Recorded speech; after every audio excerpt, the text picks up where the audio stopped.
لو أنزلنا هذا القرآن على جبل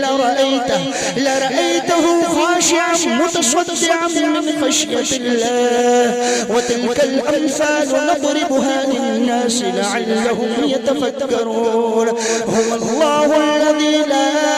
إله إلا هو عالم الغيب والشهادة هو الرحمن الرحيم هو الله الذي لا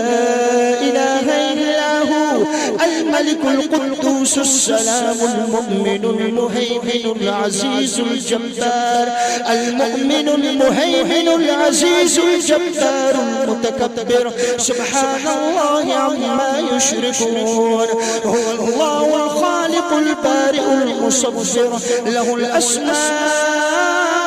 الحسنى